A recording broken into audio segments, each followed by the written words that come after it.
ക്രിസ്തുമസിൻ്റെ സകലവിധ ആശംസകളും ഇന്ന ദിവസം BJ മിനിസ്ട്രിയുടെയും ജീസസ് ലിവിങ് വാട്ടറിൻ്റെയും പേരിൽ ഞാൻ നേരുന്നു. അധികമായ സന്തോഷത്തോടുകൂടി ജനങ്ങൾ ഒന്നിച്ചു കൂടുമ്പോൾ, കുടുംബങ്ങൾ ഒന്നിച്ച് സന്തോഷിക്കുമ്പോൾ അതിൻ്റെ മൂലകാരണം ക്രിസ്തുവിൻ്റെ ജനനം തന്നെയാണ്. ജനനമില്ലാതെ മരണമില്ലല്ലോ. പിതാവാം ദൈവം തൻ്റെ പുത്രനെ ഭൂമിയിലേക്ക് തന്നത് നമ്മളെ പാപത്തിൽ നിന്നും, ശാപത്തിൽ നിന്നും, രോഗത്തിൽ നിന്നും, ഇറ്റേണലായിട്ടുള്ള എന്നേക്കുമുള്ള നരകത്തിൽ നിന്നും രക്ഷിക്കാനാണ്. അവൻ കടന്നു വന്നത് നമുക്ക് വേണ്ടി ജീവൻ തരാൻ. ആ ജീവൻ ക്രിസ്തുവിൽ ആണ്. ക്രിസ്തുവിനെ സ്വീകരിക്കുന്നവനിൽ നിത്യമായ ജീവനുണ്ട്. He who has seen the light will never walk in darkness.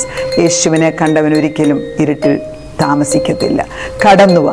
ഈ ക്രിസ്മസ് കുടുംബങ്ങൾ ഒന്നിച്ചു ചേരുമ്പോൾ മാറി നിൽക്കുന്നവരെ കൂടെ ഒന്നിച്ചു കൊണ്ടുവന്ന് അനുഗ്രഹത്തിൻ്റെയും സന്തോഷത്തിൻ്റെയും സ്നേഹത്തിൻ്റെയും സമാധാനത്തിൻ്റെയും ക്രിസ്തുവിൻ്റെ സാന്നിധ്യത്തിൻ്റെയും ഒരു നിറവായിട്ട് കടന്നു വരട്ടെ. നിറപടിയായിട്ട് തരുന്ന ദൈവം സ്വർഗഭണ്ഡാരം തുറന്ന് നിങ്ങളെല്ലാവരെയും അനുഗ്രഹിക്കുമ്പോൾ ദൈവത്തിൻ്റെ നാമം മഹത്വപ്പെടട്ടെ. A merry Christmas and a happy new year. God bless you. Amen.